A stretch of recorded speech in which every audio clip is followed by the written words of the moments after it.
अस्सलाम वालेकुम दोस्तों। आज वज़ीर आज़म शहबाज शरीफ की एक तकरीर सुनकर बहुत मैं महसूस हुआ। लेकिन उससे पहले ये बताता चलूँ कि इमरान खान ने आज एक बार फिर कुछ सहाफ़ियों के साथ गुफ्तगू में ये कहा कि इस हुकूमत के पास सिर्फ़ 2 महीने हैं। ये उनकी पेशगोई है। मैं माफ़ी नहीं माँगूँगा 9 मई के हवाले से। और ये कि मौजूदा हुकूमत की निगरानी में इलेक्शन काबिल कबूल नहीं है। मौजूदा हुकूमत पीडीएम की, इन्होंने पीटीआई और इस्टेब्लिशमेंट के दरमियान गलतफ़हमियाँ पैदा करने की भरपूर कोशिश की है।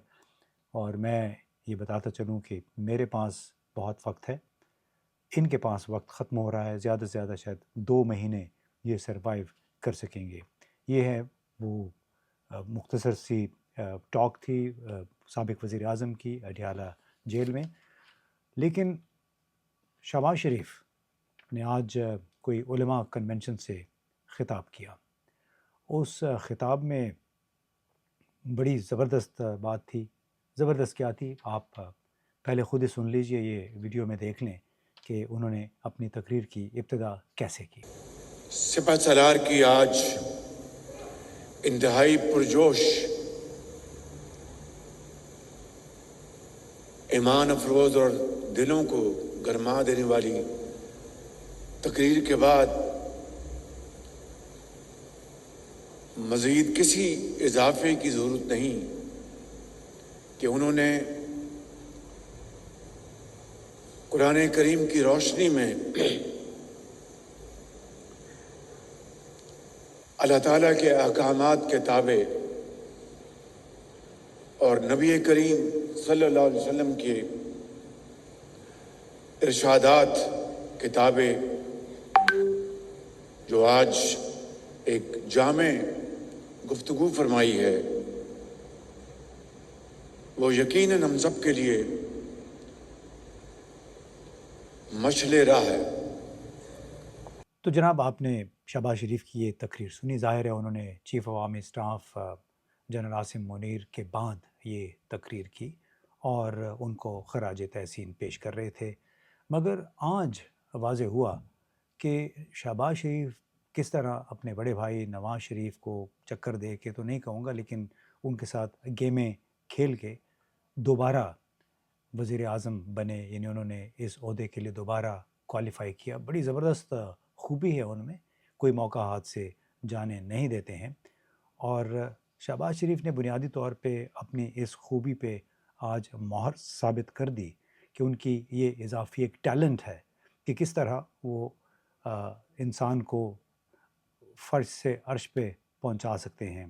ऐसा ही इज़हार उन्होंने श्रीनगर हाईवे पे इस्लामाबाद के करीब फ्लाईओवर बना, उसका जब इफ्तिताह कर रहे थे तो उस मौके पे भी ये बनाया था फ्रंटियर वर्क्स ऑर्गेनाइजेशन ने। लेकिन उस मौके पे भी चूँकि आर्मी चीफ भी मौजूद थे, तो उन्होंने कुछ ऐसी ही मदह सराई की फ़ौज के सरबराह की। उन्होंने बड़ा ज़बरदस्त काम किया। वो अलग बात है कि कुछ अरसे के बाद ही उस फ्लाईओवर के 1-2 सुतून गिर गए और शायद वो अभी भी दोबारा ज़ेर मुरम्मत है। तो आज जिस अंदाज़ में बात हुई, चाहे वो फ़ौज के सरबराह ने किया, शहबाज शरीफ ने की, उससे मुझे अगस्त 1988 भी याद आ गया। उस वक़्त जनरल ज़िया-उल हक कुछ ऐसे ही एक उलमा कन्वेंशन से ख़िताब कर रहे थे। बड़े जोश-ए-ख़िताबत में उनसे किसी ने ये भी सवाल किया था कि ख़त्म नबूवत से मुतल्लिक़ एक ऑर्डिनेंस है, उसकी मियाद ख़त्म हो रही है।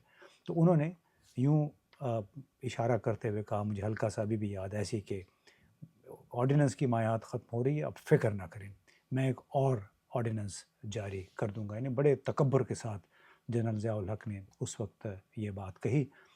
लेकिन किसे मालूम था कि ऑर्डिनेंस तो जारी नहीं हो सका। अलबत्ता 17 अगस्त को एक तैयारे के हादसे में उनकी मौत का परवाना ज़रूर जारी हुआ। और इत्तेफ़ाक है, अगस्त ही का महीना था। अगस्त में बड़े ही हिला देने वाले एक्सप्लोसिव किस्म के इवेंट्स हुए हैं। बांग्लादेश में भी आपने देखा क्या हुआ। हालिया दिनों में इमरान खान की गिरफ़्तारी भी गुज़िर साल अगस्त में हुई थी। तो अ, आज मैंने सोचा कि एक मुख्तसर सी बातचीत आपके साथ सिर्फ़ इस हवाले से करूँ कि किस तरह मुझे आज ये भी समझ आई कि पंजाब किस तरह तवील عرصے تک محکوم رہا ہے کہ وہاں پہ چاپلوسی کا خوشامد کا کلچر اتنا زیادہ ہے. خود میں نے بھی کئی میٹنگز میں دیکھا ہے کہ وہاں ایک انتہا کی درباری قسم کی ایک ذہنیت ہے جس کے باعث نواز شریف، شہباز شریف، مریم نواز خود کو واقعتاً حکمران سمجھتے ہیں پاکستان کا. شکریہ.